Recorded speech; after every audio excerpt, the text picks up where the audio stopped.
Hello students, हम लोग आज 1857 की क्रांति जो कि एनसीईआरटी क्लास 12 से संबंधित चैप्टर है, जिसके बारे में आज हम लोग विस्तृत चर्चा करेंगे। जैसा कि हम लोग पहले से जानते हैं, 1857 की क्रांति जो है वो कई कारणों से हुआ। 1857 की जो क्रांति हुई है उसके पीछे सामाजिक धार्मिक सुधार आंदोलन को एक जिम्मेदार कारक माना जाता है। इसमें हुआ क्या कि ईसाई मिशनरियों द्वारा जो है जबरन लोगों का धर्मांतरण करवाया जा रहा था। उस समय के समाज में जो भी रीति रिवाज थे, जो कर्म कांड थे, उन सब चीजों पर है प्रहार किया जा रहा था। तो जैसा कि अब हम लोग देखते हैं कि ब्रिटिश शासन जो है उस समय भारत में बदलाव लाने के उद्देश्य से उनके समाज में, उनकी अर्थव्यवस्था में, उनके राजनीतिक चीजों में हस्तक्षेप करने लगी।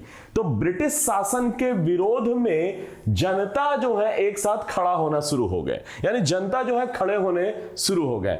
चूंकि जनता को लगता है कि शासन जो है के कारण उनका जो है धर्म खतरे में है, यानी शासन के परिणाम स्वरूप, यानी ब्रिटिश शासन के कारण उनके धर्म पर प्रहार किया जा रहा है। कैसे प्रहार किया जा रहा है? अगले लाइन में लिखा हुआ है, ईसाई मिशनरियों की गतिविधियां। ईसाई मिशनरी क्या कर रहे थे? वहां पर के स्कूल, अस्पताल, जेल, बाजार आदि सभी जगह जो है वो क्या कर रहे थे? लोगों का ब्रेन वॉश करते थे।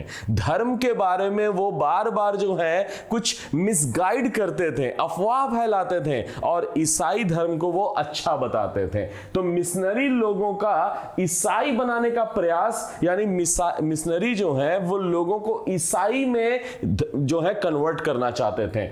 इससे उस समय के हिंदू धर्म और इस्लाम धर्म पर जो है उन्होंने क्या किया? सार्वजनिक रूप से तीखा प्रहार किया, जो कि वहां के लोग जो हैं इस बात को रिवोल्ट किए। हालांकि कैसे किया? तो वो उनकी हंसी उड़ाते थे, उनकी निंदा करते थे और उन चीजों को लेकर अगर कोई शिकायत भी करता था तो पुलिस का, अदालत का उनको संरक्षण प्राप्त था। तो धर्म के सामने उपस्थित खतरे का जीता जाता प्रमाण जो है यहां पर जागता प्रमाण देखने को मिलता है। लोगों को लग रहा है कि क्या कर रहे हैं, उनके समाज जो है और धर्म पर प्रहार किया जा रहा है। इन्हीं कारणों से एक और भी बड़ा चीज यहां पर देखने को मिला। 1850 के साल में, यानी 1850 में एक लेक्स लॉकी कानून पारित हुआ, जिसके तहत सरकार ने इस कानून में धर्म बदलकर जो ईसाई बनने वाले जो लोग थे उनकी जो है पैतृक संपत्ति में अधिकार मिल गया।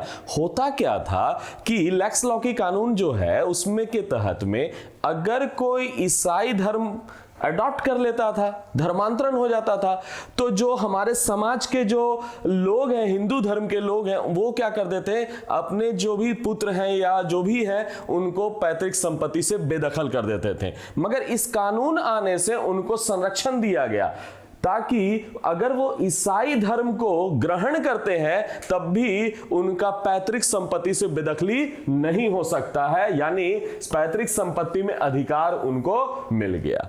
यानी कहने का मतलब है सरकार अपने खर्च में जो है सेना में भी ईसाई उपदेशक और पादरी को नियुक्त करते थे। वो जेल में जाते थे, लोगों का क्लास बजाते लेते थे, प्रत्येक दिन जो है उनके बारे में जो है बताते थे, ईसाई धर्म के बारे में उनकी पॉजिटिव बातों को ही लोगों तक पहुंचाते थे और भारतीय लोगों के समाज और धर्म का उपहास उड़ाते थे। तो अधिकारी जो है, सैनिक अधिकारी मिशनरी प्रचार को प्रोत्साहन देते थे। जैसा कि अभी हमने बताया, स्कूल, जेल आदि में ईसाई धर्म का जो है निरंतर क्या किया जा रहा था? तो वहां पर ईसाई धर्म का जो है रोज प्रचार किया जा रहा था। अब चूंकि इससे जो हुआ क्या, हमारे समाज में जो रूढ़िवादी, जो धार्मिक और सामाजिक भावनाएं हैं वो मानवतावादी उपाय के कारण जो है भड़कनी शुरू हो गई। कई भारतीय सुधारकों को सलाह भी दिए जाने लगे। तो ऐसे में अगर देखा जाए तो वहां पर समाज में ईसाई धर्म का जो है प्रमोशन यानी प्रोत्साहन देखने को मिलता है। ईसाई सरकार जो है को यानी ईसाई जो है सरकार को उनके धर्म और उनकी परंपरा यानी लोगों को हस्तक्षेप करने का पूरे तौर पर परमिशन भी दिया हुआ था। यानी समाज में जो है ईसाई धर्म के प्रचारक मिशनरी लोग जो हैं वो हर हाल में हस्तक्षेप करते थे। इसके अलावा समाज में कुछ ऐसी हमारे समाज में भी कुछ कुरीतियां थी जिसको लेकर उन्होंने बहुत ज्यादा इसको उजागर किया, जिसके बदले में हमारे समाज के जो लोग थे उन्होंने एक रिवोल्ट भी किया। जैसे उस समय सती प्रथा का उन्मूलन कानून, विधवा पुनः विवाह, जैसा कि आपको पता ही है विडो रीमैरिज एक्ट जो है 1856 में आया था, जो हम लोग पहले से जानते हैं। लड़कियों के लिए पश्चिमी शिक्षा की व्यवस्था किया जाना, साथ ही साथ जो है अनाधिकारी हस्तक्षेप की तरह, यानी कहने का मतलब इस तरह से लोगों के समाज में जो है इंटरफेयर शुरू हो गया। सरकारी नीतियों से लोगों की भावनाओं को जो है चोट पहुंचना शुरू हो गई, लोगों की धार्मिक भावनाओं को चोट पहुंचाने लगा। और इसके कारण जो हमारे समाज में ब्राह्मण, मुस्लिम परिवार, ये जो समाज में है उनको खतरा लगने लगा कि उनका धर्म जो है नष्ट हो रहा है, धर्म पर प्रहार किया जा रहा है। इस तरह से अंग्रेज उनके धर्म को नष्ट करने पे तुले हैं। और इसका एक परिणाम निकला 1857 का विद्रोह। स्वाभाविक है, कंपनी के सिपाहियों के विद्रोह से यह हालांकि आरंभ हुआ, मगर इसमें आप देखेंगे कि सिपाहियों ने तो शुरुआत जरूर किया, मगर समाज के एक बड़े तबके ने इस पर समर्थन दिया और इसको सहायता पहुंचाई। यानी समाज के एक बड़े तबके ने यानी समाज के लोगों ने इस क्रांति को सफल बनाया। हालांकि इस समय जो है आप गौर करेंगे तो उसके समाज में सामाजिक प्रतिष्ठा, सुरक्षा आदि जो है सभी चीज पर प्रहार किया जा रहा था, जो एकाएक विद्रोह के तौर पर भड़का। तो जिससे कहा जा सकता है कि भारतीयों में जो है अंग्रेजों के प्रति एक उद्वेलन देखने को मिलता है। तो समाज के दूसरे वर्ग, विशेषकर किसान में भी आशंकाएं थी, वो भी जो है कह रहे थे कि समाज में जो है चूंकि उनके साथ प्रहार हो रहा था और अधिकांश किसान परिवार के ही लोग सिपाही हुआ करते थे, उसी परिवार से जुड़े लोग होते थे। तो ये चिंगारी 1857 की क्रांति की प्रस्फुटित होने में समय नहीं लगा। और आपको पता ही है कि बस मंगल पांडे वाली जो घटना जो हुई, चर्बी लगे हुए कारतूस वाला, शायद आपको पता ही होगा, 29 मार्च 1857 को बैरकपुर में 34वीं इन्फेंट्री में मंगल पांडे ने रिवोल्ट कर दिया। तो ज्यादातर सैनिक जो हैं वो कहां के थे, तो किसान परिवार से संबंधित थे। अब सिपाही विद्रोह जो हुआ, यानी सिपाही विद्रोह चूंकि माना जाता है, जैसे कि हम अभी चर्चा भी आपसे कर रहे थे, वर्दीधारी किसान ही था। यानी वर्दीधारी किसान कहने का मतलब मूलतः वो किसान परिवार के लोग ही अधिकांशतः सैनिक बनते थे। और चूंकि ब्रिटिश शासन जो है वो भारत के आर्थिक चीजों पर भी प्रहार कर रहे थे, भारत का समाज आर्थिक चीजों के कारण भी पीड़ित था, और पीड़ित था तो ये पीड़ा जो है सिपाही को भी महसूस हुई, चूंकि समाज के एक एवरेज परिवार से जुड़े हुए लोग थे, किसान परिवार से जुड़े हुए लोग थे, तो इस सामान्य विश्वास से वो ग्रस्त थे। और साथ ही साथ समाज में धर्म को लेकर भी जो है दखलंदाजी किया जा रहा था, और कोई भी आदमी धर्म के मामले में दखलंदाजी बर्दाश्त नहीं करता है। फलता क्या हुआ जो है यहां पर, चूंकि आपने जैसे पहले भी हम लोग बात किया कि सेना में राज्य के खर्च पर ईसाई धर्म उपदेशकों को वहां भेजा जाता था और उनका ब्रेन वॉश किया जाता था। तो इन सब के कारण जो है जो ईसाई धार्मिक प्रचार हो रहा था, सिपाहियों में इसको लेकर रिवोल्ट हुआ, सिपाहियों में इसको लेकर विद्रोह हुआ। तो स्वाभाविक है 1856 में एक कानून भी बना जिसमें नया सैनिक भर्ती अधिनियम भी लाया गया। अब सैन्य भर्ती अधिनियम में होता क्या है, तो सबसे पहले समझने वाली बात है सामान्य सेना भर्ती अधिनियम, जो कि लॉर्ड कैनिंग के काल में आया था। तो याद रख लेना है कौन से पीरियड में आया था, लॉर्ड कैनिंग के काल में। और लॉर्ड कैनिंग के पीरियड में आया था सामान्य भर्ती अधिनियम 1856। इसमें है कि किसी भी समय किसी भी स्थान पर जो है सैनिकों को जाना अनिवार्य है, यानी सर्विस में अगर गए हैं तो वो किसी भी समय किसी भी स्थान पर उनको अगर भेजा जाएगा तो उनको इनकार नहीं करना होगा। आज भी आप देखते होंगे कोई जॉब करते हैं तो जॉब में एक शर्त होता है, सेवा शर्त होता है कि आपको अगर कहीं पर भी पोस्टिंग की जाएगी तो आपको वहां पर जाना स्वीकार करना होगा। तो वैसे ही यहां पर भी उस तरह का कानून लाया गया, जिससे अगर कोई नहीं जाने से इनकार करता है तो उनको जो है क्या किया जाएगा, सजा के भागी होंगे, जॉब से जा सकते हैं, सजा भी दी जा सकती है। अब उस समय ये वाला मुद्दा कैसे गहराया? एक्चुअल में समाज में जो हिंदू धर्म के लोग थे, चूंकि बहुत सारे जो है ब्राह्मण जाति से संबंधित जो लोग हैं, उच्च जाति के लोग जो हैं वो सेना में भर्ती थे, और मान्यता ऐसा थी कि अगर वो समुद्र पार जाएंगे तो उनका धर्म भ्रष्ट हो सकता है, तो इसलिए वो समुद्र पार जाने से इनकार करते थे।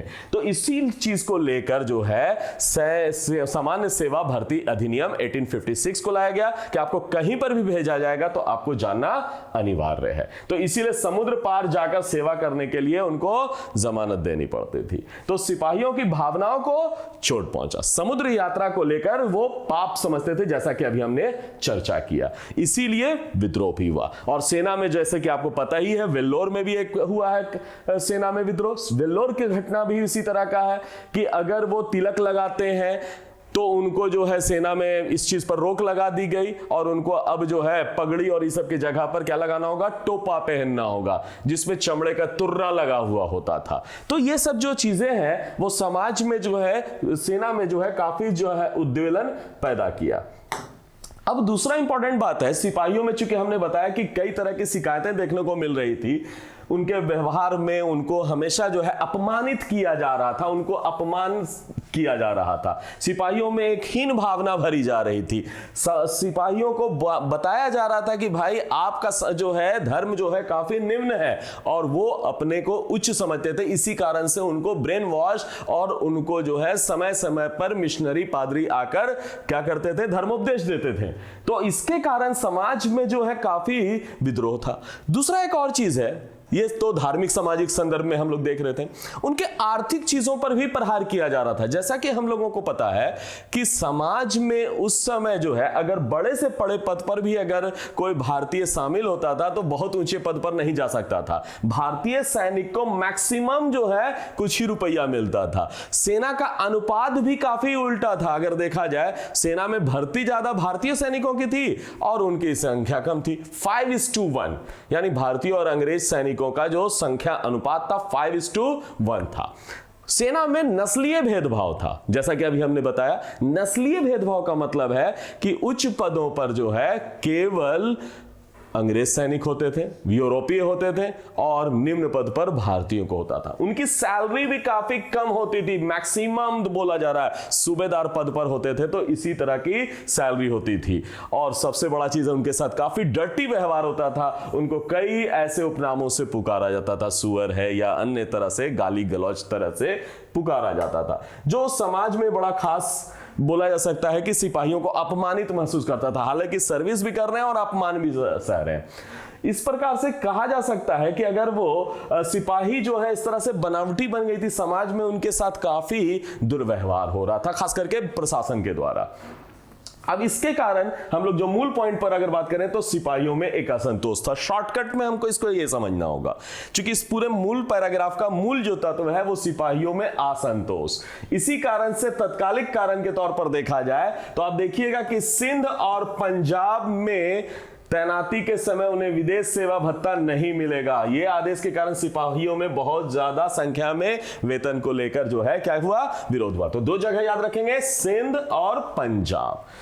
अवध में अनेक सिपाहियों का घर था, उनके हड़प्पे जाने की भी भावनाओं को की आग जो है भड़क उठी। ये घटनाक्रम है, इस घटनाक्रम को ध्यान रखना होगा। यानी आप जब लिखते हैं या पॉइंट आउट करते हैं तो इस बात को ध्यान रखेंगे। सिपाहियों में असंतोष के पीछे रीजन क्या क्या था? सिपाहियों में असंतोष का एक लंबा इतिहास रहा है। अधिकारियों ने तो कई सिपाहियों को रिवोल्ट के कारण जो है उनको क्या कर दिया गया है? तोपों से उड़ा दिया गया। जैसा कि हम लोग वेल्लोर का बात करें या सबसे पहला घटना सिपाही विद्रोह का कब हुआ, तो हम लोग को पता है जब बैटल ऑफ बक्सर हुआ 1764 में, तो 1764 के समय में पहला रिवोल्ट उस समय देखने को मिला। सैनिकों ने किया जिनको तोप में बांधकर उड़ा दिया गया।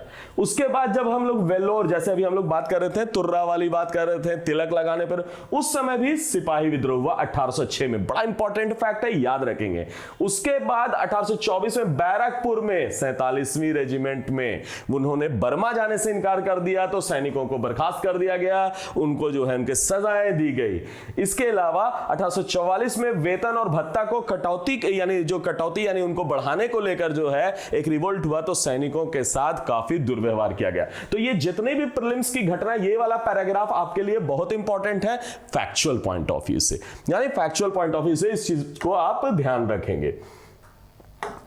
अब आते हैं सेना में असंतोष तो हम लोग को दिख गया, इसीलिए बंगाल के एक लेफ्टिनेंट गवर्नर फ्रेडरिक हैलिडे, उनका कहना है कमोबेश बागी और हमेशा विद्रोह के लिए, और तय है कि कभी ना कभी अगर असंयोगवश उत्तेजना तथा अवसर मिले तो वो विद्रोह कर बैठती। यानी वो कहना ये चाह रहे हैं कि यानी जो उनके सैनिक हैं, सैनिक में विद्रोह का सारा चीज तत्व मौजूद है, अब बस एक चिंगारी की जरूरत है कि विद्रोह हो जाएगा। यानी उनका स्टडी है 1858 का बाद का काल का, कि उनमें वो सारी चीजें मौजूद थी जिसके कारण विद्रोह हुआ। यानी इसीलिए बोला जा रहा है विद्रोह के लिए हमेशा तैयार थी। भारतीय जनता कंपनी के सिपाहियों के बीच विदेशी शासन के प्रति पहले से था।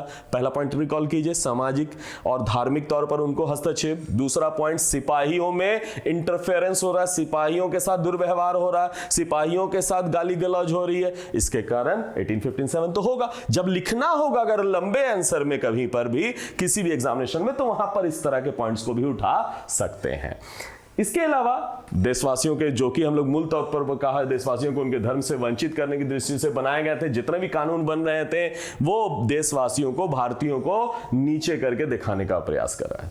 ये कहा जा सकता है कि समाज में जो है सरकार जो है क्या करना चाह रहे थे, ऐसी जहर घोलना चाह रही थी जिससे क्या करना चाह रही थी कि वो भारतीयों को केवल निम्न बना के रखना चाहती थी और अपने को वो उच्च बना के रखना चाहती थी। इसीलिए वो कहती भी है सभ्य और असभ्य, भारतीयों को असभ्य कहती थी और अपने को सिविलाइज्ड कहती थी। तो ब्रिटिश शासन की जगह दूसरे शासन के आने के विचार से भी दिल्ली खुश हो जाती थी, क्योंकि इतने प्रताड़ित हो गए थे लोग। इस बात को ये पुट करता है एनसीईआरटी, बताता है कि लोग सरकार में परिवर्तन होते हुए देखना चाहते थे, अब बदलाव चाहते थे, मगर उनके पास कोई विकल्प नहीं था, क्योंकि उस दौर में क्या हुआ था, साम्राज्यवादी शक्ति ने जकड़ रखा था। इसीलिए जब परिवर्तन चाहते थे, इसलिए त्वरित परिवर्तन, स्वतः प्रस्फुटन वाली चीज जो है 1857 में देखने को मिलती है।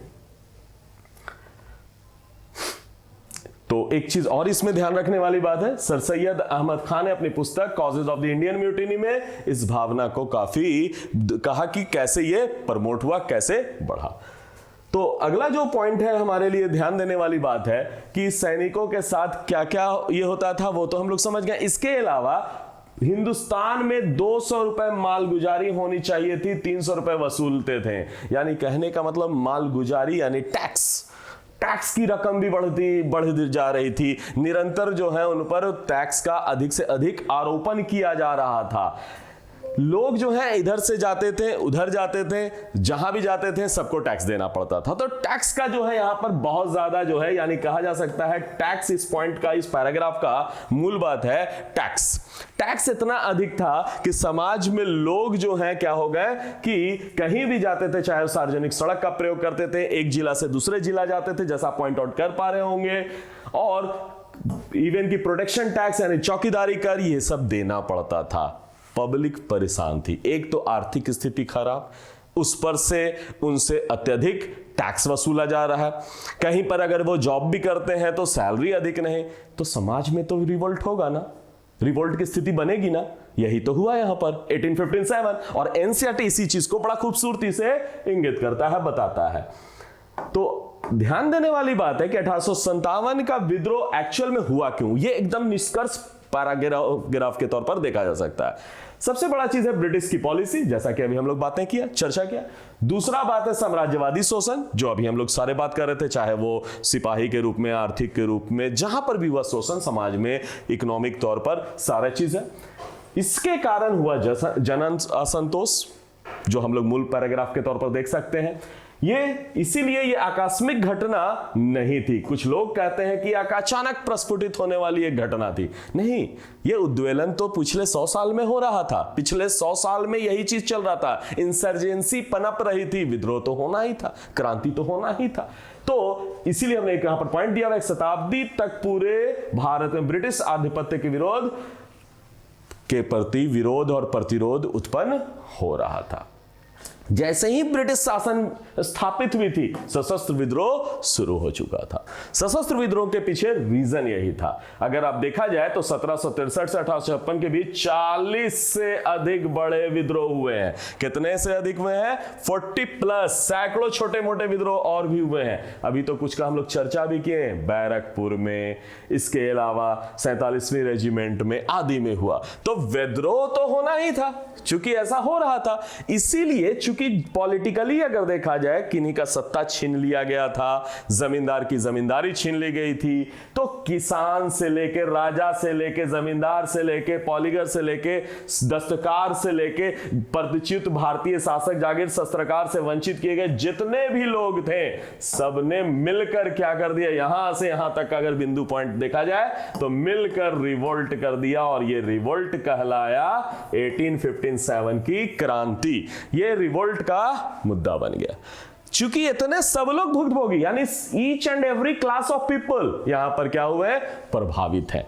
जब to every action there is equal and opposite reaction, जब ज्यादा किसी को ज्यादा शोषण होगा, ज्यादा दबाया जाएगा, तो उसका प्रति जो कहा जा सकता है हमेशा जो है इंसर्जेंसी, क्रांति के तौर पर बदलेगा। और यही कारण है यहां पर इतने बड़े बड़े वर्गों को क्या किया जा रहा था? शोषण किया जा रहा था, उनको दबाया जा रहा था, चाहे सामाजिक, आर्थिक, राजनीतिक या इकोनॉमिक, हर आधार पे सभी ने मिलकर जो है विद्रोह कर दिया। और यही विद्रोह कोई अचानक प्रस्फुटित होने वाली नहीं, बल्कि 100 सालों का एक बड़ा मिला जुला प्रतिरूप था जो पूर्व के काल से देखा जा रहा था। इसीलिए माना जाता है ये कुल मिलाकर एक बड़ा विद्रोह भयानक होता चला गया, क्योंकि समाज के काफी तबके जो हैं इससे प्रभावित थे।